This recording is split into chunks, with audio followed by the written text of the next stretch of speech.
The richest Americans of all time all started out as small business owners. They went from SMB to industry tycoon, and here's how you can learn from the principles that helped them to grow your business. Sam Walton grew up during the Great Depression. Helped contribute to the family however he could. He milked the family cow, he delivered newspapers, he worked odd jobs to support the family. He wasn't born into money, but he was born into hustle. After serving in World War II, he used a small loan to buy into a Ben Franklin retail store franchise. And that's where he really cut his teeth. He studied what the customers bought, what they ignored, and most importantly, what they couldn't find anywhere else. Built out the most profitable store in the region. But when his lease came up, his landlord refused to renew it. The landlord wanted his own son to take over that store. Sam Walton had lost everything. It was a really painful lesson for him. It's something that he had later described that he thought was the absolute end of the world.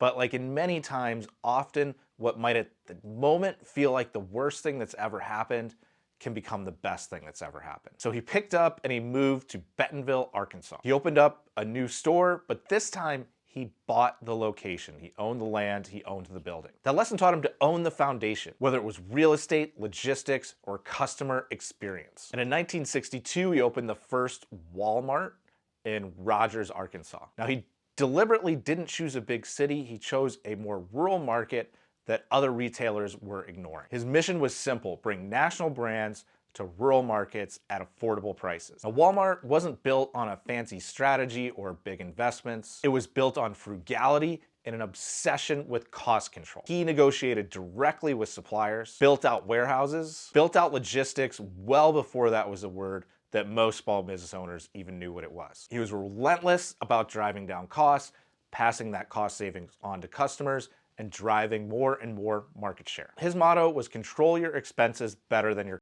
And this is where you can always find a competitive advantage. Walmart wasn't a branding play, it was a margin play. High volume, low prices, massive loyalty. Wasn't trying to be the best store, he was trying to be the best value. And this is your takeaway. Get closer to your customer than anyone else.